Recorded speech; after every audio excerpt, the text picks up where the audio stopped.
তো গাইস আজকে আমরা যে সিনেমাটি সম্পর্কে জানতে চলেছি সিনেমাটির নাম হচ্ছে মিস্ট্রি বা রহস্য। সিনেমাটি রিলিজ পেয়েছিল 2012 সালে এবং এটার IMDb রেট হচ্ছে 10 6.4, বাট এটার যে কাহিনী এটা আরো বেশি ডিজার্ভ করে। মিনিমাম এটার রেটিং হওয়া উচিত ছিল 7-এর উপরে। এবং আমি তোমাকে নিশ্চিত করতে পারি এই সিনেমা তুমি যখন দেখা শুরু করবে তখন তুমি অবাক হয়ে যাবে যে এইরকম কাহিনী কিভাবে মাথায় আসে মানুষের। মানে ঘটনাটা পুরো বাস্তবধর্মী, কোনো ধরনের আজের অ্যাকশন, কোনো ধরনের আজের মনে করো সেক্সুয়াল দৃশ্য, কোনো ধরনের কিচ্ছু নাই। বাস্তবধর্মী কাহিনী কিন্তু টুইস্টের উপর টুইস্ট, এবং বর্তমান দুনিয়াতে এরকম হয়ও আর কি। এবং এই সিনেমার এন্ডিংটাও একেবারে বাস্তবধর্মী, মানে রিয়েল লাইফে যা হয় টাকার কাছে মনে করো যে আইন হেরে যায় বা গরিব মানুষ বিচার পায় না, সেভাবেই সিনেমাটি শেষ হবে। তো যাই হোক, বাড়তি কোনো কথা না বলে চলো আমরা খুবই সংক্ষেপে এই সিনেমাটি সম্পর্কে জেনে আসি। তার আগে একটা ব্রেক রয়েছে, ব্রেকটা তুমি স্কিপ করবে, যাবে হচ্ছে ডিসক্রিপশনে গিয়ে ডিউরেশনে ক্লিক করে মূল ভিডিওতে চলে যাবে। গাইস তোমরা গেম খেলতে পারো ক্রিকেক্স এর সাথে, এবং এখানে নতুন একটা অ্যাকাউন্ট খুললে পাচ্ছ 100টি ফ্রি স্পিন একদম ফ্রি। জন্মদিনে থাকছে বিশেষ গিফট, 1000 টাকা পর্যন্ত বোনাস, এবং সপ্তাহ জুড়ে স্লট রয়েছে এবং 22,500 টাকা পর্যন্ত বোনাস জেতার সুযোগ রয়েছে। এবং প্রতিদিন জেটিভিতে 500% ডিপোজিট বোনাস সর্বোচ্চ 5,000 টাকা পর্যন্ত, এবং বন্ধুকে রেফার করে প্রতি মাসে 3,77,777 টাকা পর্যন্ত রেফার বোনাস পাওয়া যেতে পারে। আর এভিয়েটরে জেতার সাথে সাথে 50,000 টাকা পর্যন্ত ক্যাশব্যাকের সুযোগ রয়েছে। এবং তুমি তোমার জেতা টাকা বিকাশ, নগদ, রকেট উপায়, ভারতে phone pay, Google pay, UPI এর মাধ্যমে দ্রুত এবং নিশ্চিন্তে লেনদেন করা যাবে। এবং পিন কমেন্ট থেকে বিনামূল্যে ক্রিকেক্সে রেজিস্টার করতে পারো এবং উপার্জনের যাত্রা শুরু করতে পারো। তবে আমরা যে বিজ্ঞাপন নিতেই না কেন তোমরা জেনে শুনে বুঝে তারপর সেখানে যাবে। তো এই সিনেমা যখন শুরু হয় আমাদের দেখানো হয় অনেক জোরে বৃষ্টি হচ্ছে, আর কিছু ধনীর ছেলেরা তাদের গার্লফ্রেন্ড নিয়ে ফুল স্পিডে স্পোর্টস কার চালাচ্ছিল। কিন্তু এরপর ওদের গাড়ি যখন টানেল থেকে বের হয়, হঠাৎ করে একটা মেয়ে ওদের সামনে চলে আসে এবং অনিচ্ছাকৃতভাবে ওরা ওই মেয়েটাকে উড়িয়ে দেয়। এবং এ কারণে যেটা হয়, অ্যাক্সিডেন্ট হয় এবং গাড়িটা গিয়ে লাগে হচ্ছে একটা ট্রাকের সাথে। আর তারপর গাড়ি থেকে নবাবজাদা বের হয়, বড়লোকের ছেলে, এবং রাস্তায় নেমে ওই পড়ে থাকা আহত মেয়েটাকে লাথি মেরে দেয় এবং মেয়েটা ওখানেই মারা যায়। আর এরপর কাহিনী যায় ফ্ল্যাশব্যাকে আরো কয়েকদিন আগে, যেখানে ইয়ং নামের আমরা একটা ব্যবসায়ীকে দেখতে পাই, মানে এই লোকটিকে। আর সে তার স্ত্রী জিয়ার কোম্পানি হ্যান্ডেল করে। অ্যাকচুয়ালি জিয়া অনেক ধনী ঘরের মেয়ে এবং তার বাবার অনেক সয় সম্পত্তি ছিল। বিয়ের পরে তার স্বামী তার কোম্পানি দেখাশোনা করে, তবে মালিক ওই জিয়াই আর কি। আর ইয়ং এবং জিয়ার একটা মেয়েও রয়েছে। এবং এখানে আমরা জানতে পারি ইয়ং ওই লোকটা কাজের বাহানায় বেশিরভাগ সময় বাইরে থাকে। তো এরপর আমরা দেখতে পাই জিয়ার যে একটা মেয়ে রয়েছে যার নাম হচ্ছে ইয়ানা, সেই স্কুলে ইওয়ান নামের একটা ছেলের অ্যাডমিশন হয় বা ভর্তি হয়। এবং ওই ইওয়ানের মা, মানে ওই ছেলেটার মা যার নাম হচ্ছে সোনিয়া, সে নিজে থেকে জিয়ার সাথে এসে বন্ধুত্ব করে। এবং এখানে আশ্চর্যের ব্যাপার হচ্ছে ইয়ং এবং জিয়ার মেয়ের নাম হচ্ছে ইয়ানা আর সোনিয়ার মেয়ের নাম হচ্ছে ইওয়ান, মানে একেবারে মিলানো নাম। তো যাই হোক, ওই দুই মায়ের খুব ভালো সম্পর্ক হয়ে যায়। আর আমরা জানতে পারি ইয়ং এর পরিবার কিন্তু খুব হাসি খুশি ছিল, তাদের বাসায় কোনো কিছুর কমতি ছিল না। আর জিয়া ইয়ংকে অনেক ভালোবাসে, কিন্তু ইয়ং বরাবরই জিয়ার সাথে অনেক রুক্ষ ব্যবহার করে। হতে পারে এটার কারণ হচ্ছে অনেক বছর বিয়ে হয়েছে বা অনেক বছর বিয়ের সম্পর্কে এরকম হয়। তো যাই হোক, এরপর আমরা দেখতে পাই সোনিয়া আর জিয়া এক জায়গায় হয়েছে। আর সোনিয়া তখন জিয়াকে কিছু পার্সোনাল বিষয় শেয়ার করার জন্য একটা ক্যাফেতে আসতে বলে। আর তারপর সোনিয়া জিয়াকে বলে, মনে হয় আমার হাজবেন্ড অন্য কোনো মেয়ের সাথে অ্যাফেয়ার করছে। আর এরপর সোনিয়া ওকে আঙুল দিয়ে ওই পাশের হোটেলটা দেখায় এবং বলে এই হোটেলে ওর হাজবেন্ড একটা মেয়েকে নিয়ে আসে, আর এই হোটেলটা এইসব কাজের জন্যই বিখ্যাত। আর ঠিক ওই সময় জিয়া দেখতে পায়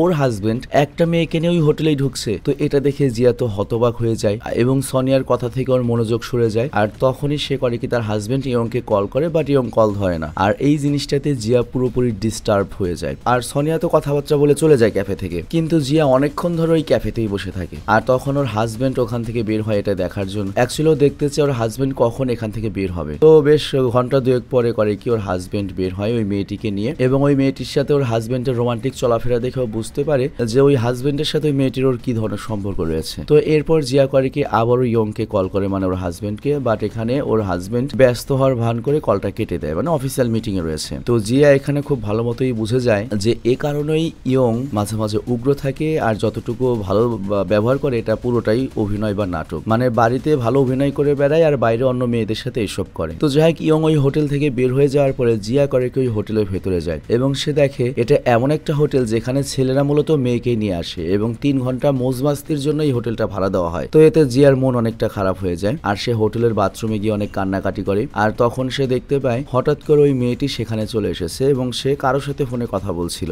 এবং কথা শুনেও বুঝতে পারে যে ওই মেয়েটার হাজবেন্ড ইয়ং এর সাথেই কথা বলছিল। এবং ওই মেয়েটি ইয়ংকে প্রমিস করে যে আবার সামনে শুক্রবার তারা এখানে এসে মিলিত হবে। তো এটা শুনে জিয়ার প্রচন্ড রাগ হয় এবং ওই মেয়েটির পিছু নেয় এবং পিছু নিতে নিতে নিরিবিলি একটা রাস্তা এসে পড়ে। কিন্তু হঠাৎ করেই জোরে বৃষ্টি শুরু হয় এবং তারপর সিন কাট হয়। আমাদের পরবর্তী দৃশ্যে দেখানো হয় জিয়া ওইখান থেকে দৌড়ে পালিয়ে আসছে, আর জিয়ার বোন তখন ওকে একটা গাড়িতে করে পিক আপ করে নিয়ে যায়। আর ওই দিকে মেয়েটা যখন রাস্তা পার হতে লাগছিল তখন অ্যাক্সিডেন্ট হয়ে যায় এবং এই দৃশ্যটাই আমরা সিনেমার শুরুতে দেখেছি। তো ফ্ল্যাশব্যাক এখানেই শেষ হয়। আর ঘরের মধ্যে ইয়ং ওই যে মেয়েটা যে মেয়েটাকে নিয়ে হোটেলে গিয়েছিল তার সোশ্যাল মিডিয়া অ্যাকাউন্ট দেখছিল, ফেসবুক। আর তখনই জিয়া বাসায় ফিরে এবং তাকে দেখে অনেক ডিস্টার্ব মনে হচ্ছিল, মানে ভেতরে কোন একটা বিষয় নিয়ে অনুশোচনা রয়েছে, মানে তার ভেতরে জুলুম হচ্ছে। তবে এই বিষয়টা ওর হাজবেন্ড বা কারোর সাথে শেয়ার করতে চায় না। আর এদিকে দেখানো হয় অ্যাক্সিডেন্ট স্পটে পুলিশ পৌঁছে গিয়েছে এবং তারা জানতে পারে ওই মেয়েটির নাম হচ্ছে শাওমি এবং ওই ধনির ছেলেদেরকে ধরা হয় এবং ধনির ছেলে পুলিশকে বলে এতে আমাদের কোনো দোষ নেই, মেয়েটাই সুইসাইড করার জন্য আমাদের গাড়ির সামনে এসে দাঁড়িয়েছিল, ও ইচ্ছাকৃত সুইসাইড করার চেষ্টা করেছে অথবা টাকার জন্য আমাদের গাড়ির সামনে চলে এসেছে যাতে টাকা পয়সা কিছু পায়। তো যাই হোক পুলিশ করে কি ওই ধনির দুলালকে স্টেশনে নিয়ে যায়। আর তারপর ওই মেয়েটির মা আসে, শাওমির মা, অনেক কান্নাকাটি করে। ওর মা বলে ওরা অনেক গরিব আর এর জন্য ওর মেয়ে কলেজের পাশাপাশি মানে পড়ালেখার পাশাপাশি পার্ট টাইম ছেলেদের খুশি করার কাজ করে, যেটা বাংলাদেশে বর্তমানে খুবই প্রচলিত এবং এরকম কয়েকটা রিপোর্টও কিন্তু বের হয়েছে। বুঝছো তুমি, সুন্দরী একটু মেয়ে হলেই 6-7 লাখ টাকা কামান যায় ভাই বাংলাদেশে। কষ্ট করে পোলারা ইনকাম করবে যেটা 1 মাস ভরে, একটা মেয়ে সেটা কয়েক ঘন্টায় নিয়ে যাবে। এগুলো চলে কিন্তু ঢাকায় প্রচুর। তো যাই হোক এরপর ফরেনসিক ডক্টরের কাছ থেকে ডিটেকটিভ জানতে পারে এই মেয়েটি অ্যাক্সিডেন্ট করার আগেই তার মাথায় প্রচন্ড আঘাতের চিহ্ন ছিল আর তারপর গাড়ির সাথে অ্যাক্সিডেন্ট করে এবং ডক্টরের কাছে মনে হয় মাথায় আঘাত পাওয়া প্লাস অ্যাক্সিডেন্ট এই দুইটার কারণে শাওমির মানে ওই মেয়েটির মৃত্যু হয়েছে। এবং পুলিশ এটাও বলে যে শাওমির জামা কাপড় কাদা দিয়ে ভরা ছিল, হতে পারে ও পাহাড় থেকে গড়িয়ে এসে রাস্তায় পড়েছে, তার মানে আগে ওকে কেউ ধাক্কা দিয়েছে বা মারপিট হয়েছে। এবং অ্যাক্সিডেন্টের পরে ওর চেহারায় লাথির দাগ ছিল, যেটা হয়তো ওই ধনির ছেলেটা লাথি দিয়েছে। কিন্তু ওই ধনির ছেলে একটা বিখ্যাত লোক, অনেক বড় পলিটিশিয়ান এবং টাকা পয়সাওয়ালা। তো এই কারণে তার একটা কলেই পুলিশে করে কি ওই ছেলেটিকে ছেড়ে দিতে বাধ্য হয়। আর যার সময় ছেলেটি পুলিশ অফিসার জনকে বলে তুমি যদি এই কেসটা ক্লোজ করে দাও তাহলে আমি তোমাকে টাকা দিব প্লাস প্রমোশন দেব, কিন্তু পুলিশ অফিসার কিছু বলতে পারে না, কারণ বুঝতেই পারছো পাওয়ারফুল লোক। তো এরপর পুলিশ অফিসার জন যখন শাওমির কল লিস্ট চেক করে তখন জন তার আপন ছোট ভাই জ্যাকবের নাম্বার ওই লিস্টে দেখতে পায়, যেটা দেখে তো পুরো শকড। আর জ্যাকব মানে ওর ভাই যে শাওমিকে মেসেজগুলো দিত সেই মেসেজ পড়ে পুলিশ অফিসার জন বুঝতে পারে যে জ্যাকব শাওমিকে প্রচন্ড ভালোবাসে, কিন্তু শাওমি এটাতে ইন্টারেস্টেড ছিল না, ভালোবাসাটা একপাক্ষিক ছিল। মানে নর্মালি হয় কি সুন্দর একটা মেয়ে দেখলে সবারই তো মনে করে যে আকর্ষণ জাগে, কিন্তু সুন্দরী মেয়ে যদি গোপনে মনে করে যে লাখ লাখ টাকা কামায় তাহলে তোমার আমার মতো ছেলেকে তো চান্স দেবে না, ব্যাপারটা এরকম। তো এরপর পুলিশ অফিসার জন করিকর ভাই জ্যাকবের গ্যারেজে যায়। তো জনের কাছ থেকে যখন জ্যাকব জানতে পারে শাওমি মারা গিয়েছে এটা শুনে অনেক বেশি দুঃখী হয়ে যায়। আর জ্যাকবের কাছ থেকে আরো জানতে পারে যে শাওমিকেও অনেক ভালোবাসতো, কিন্তু শাওমি কখনোই বিয়ে করতে চায়নি, রিলেশন আগাতে চায়নি, কিন্তু জ্যাকবকে ভালোই বাসতো সব সময়ের মতো। আর এদিকে সোনিয়া করে কি জিয়ার সাথে দেখা করে এবং বলে ওই দিন থেকে নাকি তার হাজবেন্ড আবারও ওর প্রতি ইন্টারেস্ট দেখাতে শুরু করেছে, এ কারণে খুব খুশি, মানে ওর হাজবেন্ড চেঞ্জ হয়ে গিয়েছে। তো জিয়া বাসায় ফিরে আসে আর ওর হাজবেন্ড ইয়ং এর ফোনে একটা মেয়ের মেসেজ দেখে যাকে ওই হোটেলে দেখা করতে বলেছে এবং এটা অবশ্যই আরেকটা মেয়ে। তো এটা দেখে জিয়া আবারও রেগে যায় এবং জিয়া এবার তার হাজবেন্ডকে ফলো করে এবং দেখতে পায় সত্যি সত্যি আরেকটা মেয়ের সাথে রয়েছে এবং ওদের ভিডিও করে এবং খুব ভালোভাবেই বুঝে ফেলে যে ওর মেয়ে মূলত একটা এম বাস বা মেয়ে বাস। তো এরপর ইয়ং কারিকে অফিসে যায় আর সেখানে জন পুলিশ অফিসার জন ওর জন্য অপেক্ষা করছিল। অ্যাকচুয়ালি জন শাওমির ফোন থেকে ইয়ং এর নাম্বার পেয়েছে। তো জন যখন জিজ্ঞাসা করে তখন ইয়ং বলে হ্যাঁ আমার সাথে ওর ফিজিক্যাল রিলেশন ছিল, ও একটা কলগাল ছিল, আমি ওকে ভাড়া করে নিয়ে ফিজিক্যাল হয়েছি, কিন্তু ওর সাথে আমার এর বাইরে কোনো ইনভলভমেন্ট ছিল না, ওর সাথে আমার ফিজিক্যাল সম্পর্ক হয়, টাকা পয়সা দিয়ে দেই, এখানেই শেষ, কাম শেষ, সম্পর্ক শেষ। তবে তারপরে ইয়ং এইসবে ভয় পেয়ে যায় এবং সোশ্যাল মিডিয়া থেকে শাওমির কন্ট্যাক্টটা ডিলিট করে দেয়, যদিও স্বামী এখন বেঁচেও নেই। আর এইটুকুর জন্য তো আর পুলিশ অফিসার ওকে ধরতেও পারবে না, গ্রেপ্তার করতে পারবে না। আর এর পরের দিন আমরা দেখতে পাই জিয়া করিকর হাজবেন্ডকে ফলো করে যে কই যায় কাজের বাহানায় এবং ফলো করতে করতে একটা মিডল ক্লাস বস্তিতে চলে আসে আর তারপর একটা অ্যাপার্টমেন্টে ঢোকে, যেখানে গিয়ে সে একটা মহিলাকে দেখে পুরো শকড হয়ে যায়। ওই মহিলাটা আর কেউ নয়, ওটা হচ্ছে সোনিয়া। অ্যাকচুয়ালি জিয়ার হাজবেন্ড ইয়ং দুইটা বিয়ে করেছে, দুইটা সংসার চালায় আর মাঝে মাঝে যে বিজনেসের কথা বলে উধাও হয়ে যায় বাড়ি থেকে, ওটা মূলতই এই পরিবারের সাথে দ্বিতীয় পরিবারের সাথে সময় কাটাতে আসে। তো জিয়া যখন এই সত্য জানতে পারে ওর পায়ের নিচ থেকে মাটি সরে যায়, তার মানে ইয়ন নামে যে ছেলেটা রয়েছে ওটা ইয়ং এরই ছিল, ওর হাজবেন্ডের ছেলে। তো এই পুরো বিষয়ের জন্য জিয়া পুরোপুরি ভেঙে পড়ে। আর এদিকে জ্যাকব জনের কাছ থেকে জানতে পারে শাওমির মৃত্যু যেভাবে হয়েছিল সেটার যে মামলা হয়েছিল সেই কেসটা ক্লোজ করতে হবে, কারণ শাওমির মৃত্যুর কারণে ওই বড়লোকের ছেলের বাপ শাওমির মাকে একটা ফ্ল্যাট এবং অনেক লাখ টাকা দিতে চায় আর এই কারণে কেসটা বন্ধ হবে। কিন্তু জ্যাকব এটা শুনে অনেক বিরক্ত হয়, কারণ সে শাওমিকে ভালোবাসতো এবং সে চায় শাওমির ন্যায্য বিচার পাক, শাওমির আত্মা শান্তি পাক। তো জ্যাকব সেখান থেকে রেগে চলে যায় যেখানে শাওমির অ্যাক্সিডেন্ট হয়েছিল। আর জ্যাকব জনের কাছ থেকে জানতে পারে শাওমি অ্যাক্সিডেন্টের আগে পাহাড় থেকে গড়িয়ে পড়েছিল। তো জ্যাকব পাহাড়ের উপরে জঙ্গলে যায় এবং সেখানে সে গাড়ির চাবি সহ একটা ওয়ালেট পায়, অবশ্যই এটা জিয়ার ছিল এবং জিয়ার ছবিও ছিল। তো জ্যাকব বুঝে ফেলে যে এই অ্যাক্সিডেন্টের আগে শাওমির সাথে কিছু ঘটেছিল। আর এরপর পাশে একটা একটা ময়লা ওঠানোর লোক সে দেখতে পায়, তবে জ্যাকব তাকে কিছু জিজ্ঞাসা করে না এবং ঠিক করে এই ব্যাপারে সে কাউকে কিছু বলবে না, ডিরেক্ট ওর ভাই জনের সাথে কথা বলবে। আর এইদিকে জিয়া করে কি ইয়ংকে বলে যে আমার কাছে একজন একটা মেইল করেছে, এই দেখো এই মেইলে একটা ভিডিও পাঠিয়েছে, তুমি একটা মেয়ের সাথে রয়েছো। কিন্তু এই ভিডিওটা তো জিয়া নিজেই শুট করেছে, কিন্তু ওর জামাইকে আর কি হাতে নাতে ধরলো। তো তখন ওর জামাই বা হাজবেন্ড ভুল স্বীকার করে, কিন্তু জিয়া তখন এক্সপ্লেনেশন চায়। ওর জামাই এটার কোনো এক্সপ্লেনেশন দিতে পারে না এবং ওর জামাই কিন্তু এখনো জানেও না যে ও যে আরেকটা বিয়ে করেছে এটা জিয়া জানে। তো পরের দিন জিয়া কিছু সিদ্ধান্ত নেয় আর সে সকালে সোনিয়াকে দেখা করতে বলে এবং এরপর সে সোনিয়াকে জোর করে একটা শার্ট কিনে দেয় এবং এরপর ইয়ং এর অফিসে যায়। আর সেখানে গিয়ে ইয়ংকে বলে আমি আমার বান্ধবী সোনিয়াকে নিয়ে আজকে শপিং এ গিয়েছিলাম, আর সোনিয়ার ছেলে আমার স্কুলেই পড়ে। তো সোনিয়ার নাম শুনে তো ইয়ং ভয় পেয়ে যায়, অবাক হয়ে যায়। আর তারপর জিয়া ইয়ংকে বলে সোনিয়া আমার কাছ থেকে কিছু টাকা চেয়েছিল শপিং করতে, গরিব মানুষ ভেবে আমি ওকে টাকা দিয়েছি, কিন্তু পরে দেখেও আমার মতোই আবার শার্ট কিনে নিয়ে এসেছে। আসলে এই গরিব মানুষগুলো বড় লোকদের অনুকরণ করতে চায়, পাল্লা দিয়ে চলতে চায়। তো এই কথা শোনার পর ইয়ং অনেক রেগে যায়, কিন্তু কিছু বলতে পারে না। আর সে সোনিয়ার বাসায় গিয়ে সোনিয়াকে মারতে থাকে। তো সোনিয়া বুঝতেই পারে না প্রথমে কেন আমি মার খাচ্ছি, আর এরপর ইয়ং সব খুলে বলে। আর তখন সোনিয়া বুঝতে পারে যে জিয়া ওদের ব্যাপারে সবকিছু জেনে গিয়েছে এবং জিয়ার এই টেকনিকের জন্য সোনিয়া এবং ইয়ং এর সংসারে ফাটল ধরতে চলেছে। তবে কথা তো সত্য যে সোনিয়া জিয়ার বরাবর আসার চেষ্টা করত, তবে সেটা টাকা পয়সার জন্য নয়, সেটা ভালোবাসায় বরাবর হওয়ার চেষ্টা করত, সমান সম্মান নিতে চেষ্টা করত। মানে জিয়া যেমন ওপেনে ইয়ংকে নিজে হাজবেন্ড পরিচয় দিতে পারে, ও চায় ওরকম হাজবেন্ড পরিচয় দিতে, কিন্তু তখন ওর হাজবেন্ড ইয়ং ওকে বোঝায় জিয়ার অবস্থান আমার স্ত্রী হিসেবে আর তোর অবস্থান আমার রক্ষিতা হিসেবে। আর নিচে দাঁড়িয়ে জিয়া ওদের ঝগড়া শুনছিল এবং নিজের মনে শান্তি পায় এবং সেখান থেকে চলে যায়। মানে জিয়া এইভাবে ওর প্রতিশোধ নিল। আর এইদিকে আমরা জানতে পারি ইয়ং ওর ছেলে ইয়নকে অনেক ভালোবাসে, মানে জিয়ার হাজবেন্ড ওর ছেলেকে অনেক ভালোবাসে পরের ঘরের। আর জিয়া তখন ভাবতে থাকে আমার মধ্যে কিসের কমতি ছিল যে আমার হাজবেন্ড অন্য একটা মেয়ের সাথে সংসার করছে। আর এইদিকে জ্যাকব জনকে ওই চাবিটা দেয় যেটা ওই পাহাড়ে পেয়েছিল এবং জ্যাকব বলে অ্যাক্সিডেন্টের আগে স্বামীর সাথে নিশ্চয়ই কিছু হয়েছিল, আর যে চাবিটা পড়ে রয়েছে এই চাবিটাই সবচেয়ে বড়সড় প্রমাণ হতে পারে। কিন্তু জন বলে কেসটা তো ক্লোজ হয়ে গিয়েছে, তো এটা নতুন করে তো আর শুরু করা যাবে না। আর এর সাথে ওই পুলিশ অফিসার জন আরো বলে ওই বড়লোক ছেলের বাপ শাওমির মায়ের সাথে সেটেলমেন্টও করে ফেলেছে,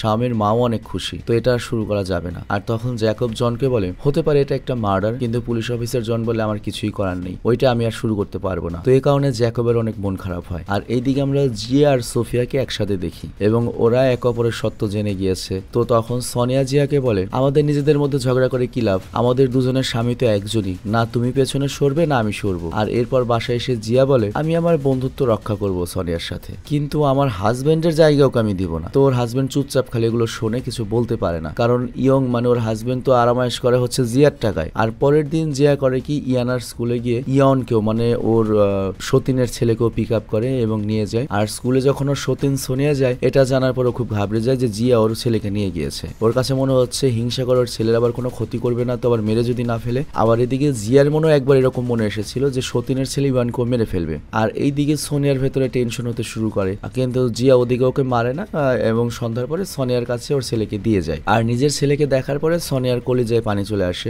আর তারপর জিয়া সোনিয়ার বাসার ভেতরে যায় এবং সোনিয়াকে জিজ্ঞাসা করে তোমার মধ্যে কি এমন স্পেশাল ছিল যে আমাকে ছেড়ে গেল আমার স্বামী। তো সোনিয়া তখন জিয়াকে বলে তোমার যখন মিসক্যারেজ হয়েছিল মানে পেটের ভেতর বাচ্চা নষ্ট হয়ে যায় তখন ও আমাকে ভাড়া নিয়েছিল, আমি টাকার বিনিময়ে ভাড়ায় যেতাম এবং ওর সাথে আমার কন্ট্রাক্টে ছিল এক রাতের জন্য, কিন্তু হঠাৎ করে আমি কনসিভ করে প্রেগনেন্ট হয়ে যাই। বাচ্চাটা আমি ফেলেও দিতে চেয়েছিলাম কারণ আমার কাজই হচ্ছে পতিতাগিরি, কিন্তু ও যখন জানতে পারে আমার পেটে ছেলের জন্ম হবে তখন ইয়ং বলে ওই বাচ্চাটা রাখতে, কারণ ওর মায়ের নাকি একটা ছেলে বা নাতি দেখার পছন্দ হয়। তো এই কারণে সে আমাকে রক্ষিতা বানিয়ে রেখেছে। আর আস্তে আস্তে আমাদের হয়তো স্বামী স্ত্রীর রূপ নেয়। আর আমিও ওকে অনেক ভালোবাসি, ও আমাকে অনেক যন্ত্রণা করে, কিন্তু তারপর ওকে আমি ভালোবাসি কারণ আমার একটা সন্তান রয়েছে। তবে আমার ভেতরে এটা অনেক কষ্ট দেয় যে আমি একজন রক্ষিতা, ওর স্ত্রী নই, তোমার মতো আমার কোনো অধিকার নেই ওর উপর, কারণ আমাদের কাগজে কলমে বিয়ে হয়নি। তো ও করে কি মাঝে মাঝে যখন বিভিন্ন মেয়েদেরকে নিয়ে যেত সেটা আমার খুব কষ্ট লাগতো। তো আমি যেহেতু রক্ষিতার স্ত্রী নই আমি তোকে কিছু বলতে পারবো না, তো এই জন্য আমি তোমাকে সেদিন ইচ্ছে করে ক্যাফেতে নিয়ে গিয়েছিলাম যাতে ইয়ং এর এই কাজকর্ম তুমি নিজের চোখে দেখতে পারো এবং তুমি স্টেপ নিলে ইয়ং বন্ধ হয়ে যাবে। তো আমি ইয়ংকে শুধুমাত্র তোমার সাথে শেয়ার করতে পারবো, কারণ যত যাই হোক তুমি ওর আসল স্ত্রী, কিন্তু এর বাইরে আমি কারোর সাথে আমি ওকে শেয়ার করতে পারবো না, কোনো পতিতার সাথে শেয়ার করতে পারবো না। তো জিয়া এইসব শুনে জিজ্ঞাসা করে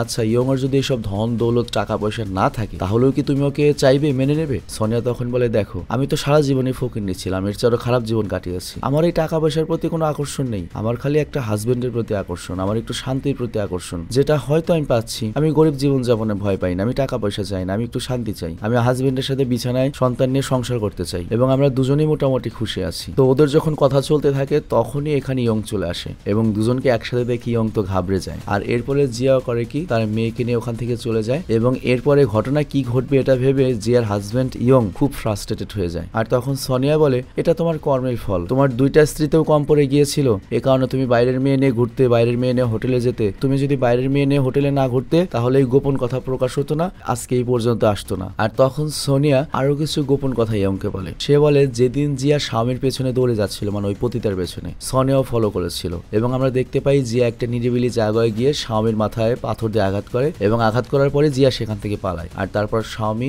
মাথা অবস্থায় নিজের অজান্তেই পাহাড় থেকে নিচে এসে গাড়ির সামনে পড়ে, ওর অ্যাক্সিডেন্ট হয়ে মারা যায়। আর তখন সে ইয়ংকে বলে, তুমি যদি এই শুরু না করতে তাহলে ওই মেয়েটার, ওই পতিতাটার জীবনই যেত না স্বামীর, এবং আমাদেরও সংসারে অশান্তি আসতো না। তো এটাকে মার্ডারই বলা চলে এবং এটার সাথে আমরা সবাই জড়িত। তো সোনিয়ার এইসব কথা শোনার পরে ইয়ং এর মধ্যে ভুলে রিয়েলাইজেশন হয় যে শালার আমি বড় ধরনের তো একটা এমবাস খুব খারাপ কাজ করছি। তো এরপর ইয়ং যখন জিয়ার বাসায় যায় তখন জিয়া বলে, আমি এই বাসাটা ছেড়ে চলে যাচ্ছি, এই বাসাটা আমি বিক্রি করে দেবো এবং 3 দিনের মধ্যে তোমার ডিভোর্স লেটার চলে যাবে। আর এর সাথে জিয়া ইয়ংকে এটাও বলে, আমি তোমাকে চাকরি থেকেও বরখাস্ত করেছি, তুমি অন্য একটা চাকরি খুঁজে নিও। তো এরপর জিয়া করে কি, ইয়ানাকে নিয়ে ওই বাসা ছেড়ে চলে যায়। আর তখন ইয়ং করে কি, ইয়ানাকে বলে, তোমার বাবা তোমাকে অনেক ভালোবাসে, তোমাকে অনেক মিস করবে, তুমিও যদি বাবাকে মিস করো কল দিও। তো এরপর ইয়ং করে কি সোনিয়ার কাছে ফিরে আসে এবং ভালোভাবে সংসার করতে থাকে, মানে গরিবানা হালেই। কিন্তু জিয়া এটা যখন ফলো করে ওর খুব কষ্ট হয় যে আমি ওকে ছেড়ে দিলাম, তারপরেও ওর ভেতরে কোনো পরিবর্তন আসেনি, ও আরামে এসে রয়েছে, ও খুশিতেই রয়েছে, এটা তো হতে পারে না। আর এইদিকে শাওমির মা ওই বড় লোকের বাবার কাছ থেকে অনেক দামি ফ্ল্যাট, অনেকগুলো টাকা পেয়ে শাওমিকেই ভুলে গিয়েছে, নিজের মেয়েকে। কিন্তু এটা পুলিশ অফিসার জন্মই নিতে পারছে না যে টাকা পয়সার জন্য নিজের মেয়ের মার্ডারের কোনো বিচার চাইল না সে। আর এরপর আমরা দেখি একদিন ওই ময়লাওয়ালার সাথে সোনিয়ার সাথে দেখা হয় এবং সে সোনিয়ার কাছে টাকা চেতে শুরু করে। আর তখন সোনিয়া ওর পিছু ছাড়ানোর জন্য